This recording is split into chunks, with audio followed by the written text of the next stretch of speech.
ఆమె మరి ఎంతవరకు కూడా నాగా ఉండేది కాదు. పని చేసే విషయంలో చాలా శ్రద్ధ కలిగి ఉండేది పని విషయంలో. మా నాన్నకంటే కూడా ఎక్కువగా ఆమె శ్రద్ధ కలిగి ఉండేది. ఎక్కడికి చాలా పర్యాయములు ఆమె కష్టపడుతూనే వచ్చేదన్నమాట కుటుంబం కొరకు. మా నాన్న ఇటు వరకు కొంచెం తాగుతూ ఉండేవాడు. నాన్నగారి గురించి కూడా బాగా టెన్షన్ పడేది. ఎందుకంటే ఆయన తాగి ఎక్కడ ఏమైపోతాడోనని ఆమెకి బాధ ఉండేదన్నమాట. మేమనేవాళ్ళం, నువ్వెందుకమ్మా పద్దాక నాన్న అట్లా అంటావు, మనం చెప్తుంటే వింటలేదు, ఊరుకోమనేవాడు.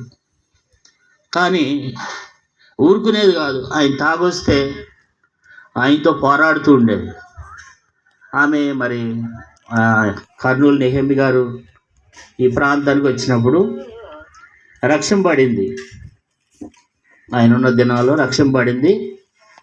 కొన్ని సందర్భాల్లో మా నాన్న తాగొచ్చి రావటం ద్వారా, ఆయన కుటుంబాన్ని తాగి రావటం ద్వారా, పట్టించుకోకుండా ఉండటం ద్వారా కొంత ఆయనతో కొంచెం ఆమె ఆత్మీయ విషయాల్లో ఆయనతో గొడవ పెట్టుకుంటుండేది.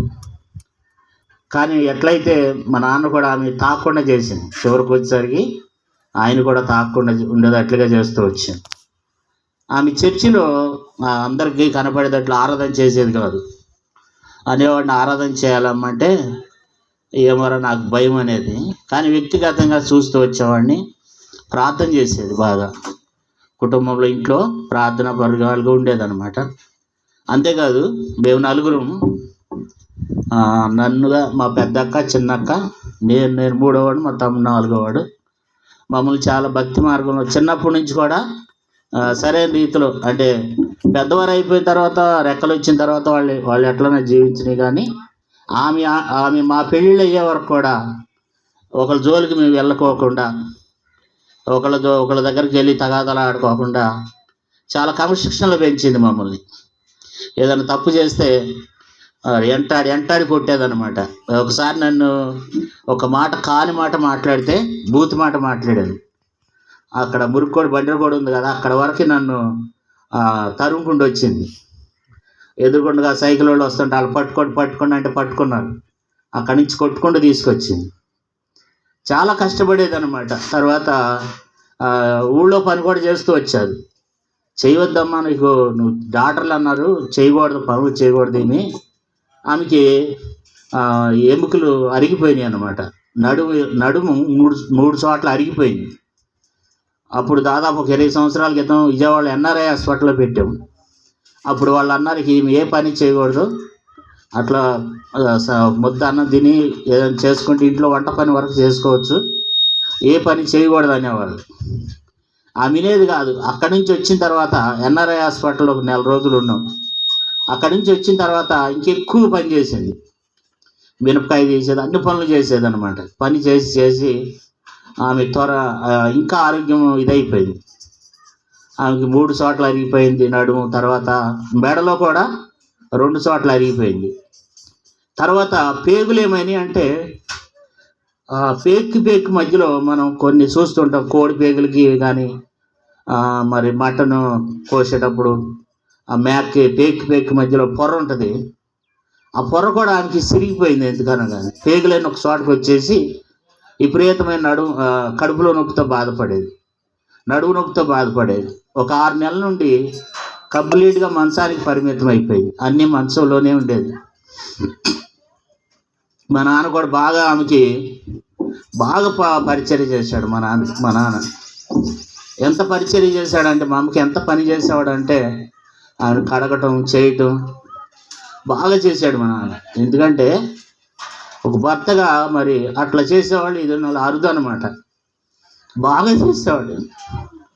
మాకంటే కూడా ఎక్కువగా నాన్న బాగా పరిచయం చేశాడు.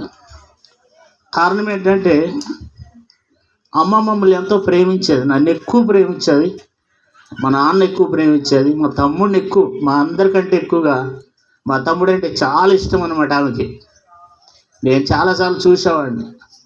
మా దగ్గర నేను ఇక్కడ మరి బంటిమిల్లి దగ్గర పెద్దముడిలో పరిచయం చేస్తుంటే, అమ్మ నువ్వు మా దగ్గర ఉండమ్మంటే 10 రోజుల కంటే ఎక్కువ ఉండేది కాదు. పద్దాక చిన్నోడికి ఫోన్ చేయి, చిన్నోడికి ఫోన్ చేయనేది. ఎప్పుడు వచ్చేసేది ఉండేది కాదు అక్కడ.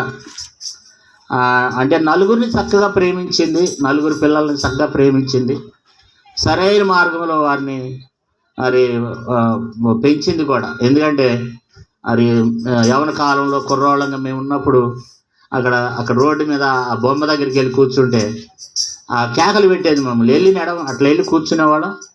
మమ్మల్ని వెంటనే పిలిచేసేది అనమాట. అక్కడ కూర్చొని ఇచ్చేది కాదు, కుర్రోళ్ళతో తిరగనిచ్చేది కాదు. ఎందుకంటే మీరు నమ్ముతారో లేదో, చాలా పర్యాయములు ఆమె మాకు వయసు వచ్చిన తర్వాత కూడా, పెళ్ళిళ్ళు అయినాక కూడా మమ్మల్ని చాలా కంట్రోల్లో ఉంచేదన్నమాట. ఆడపిల్లలను కానీ మమ్మల్ని కానీ చాలా మరి ఎంతో చాలా భయభక్తుల విధానంలో మమ్మల్ని పెంచుతూ వచ్చింది.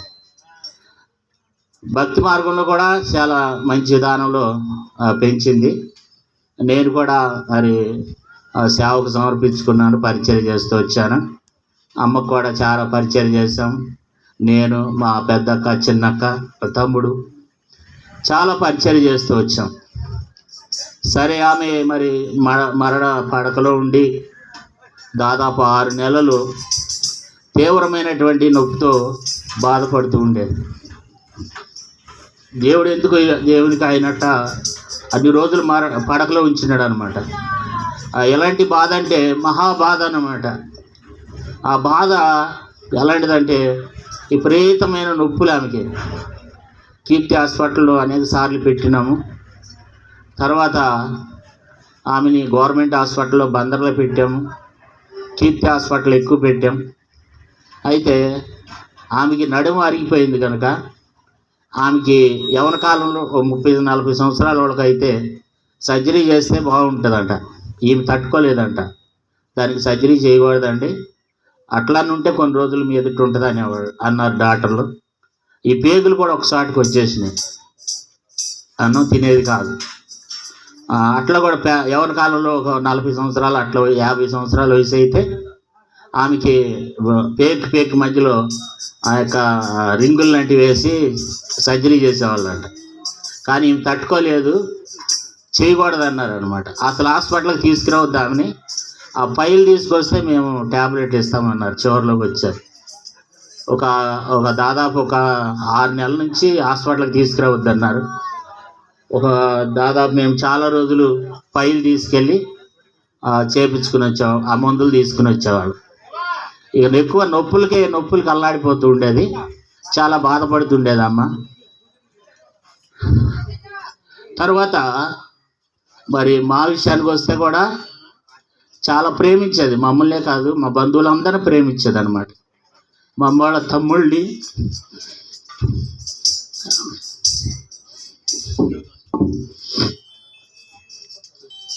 అంటే ఆమెకి చాలా ఇష్టం అనమాట. ఆడవాళ్ళు అంటే బాగా ఇష్టం ఆమెకి. అట్లా చాలా అందరినీ ప్రేమించింది ఆమె. మా నాన్న తరపు వాళ్ళని కానీ, మా తాతయ్య వాళ్ళని కానీ, మా నాయనమ్మ తాతయ్య వాళ్ళని అందరినీ బాగా ప్రేమించేది, అందరినీ చూసింది. ఆమె ఎవరిది కూడా విరోధంగా ఉండేది కాదు, అందరితో ప్రేమపూర్వకంగానే ఉండేది. లేకపోతే అక్కడ మాటలు ఇక్కడ చెప్పడం ఇవన్నీ చేసేది కాదు. ఆమె పని అనేది ఆమె చేసుకునేది. ఆమె ఎంతవరకు చేయాలో అంతవరకు చేసేది. ఆమె అలాంటి మార్గంలో నడిచింది అనమాట.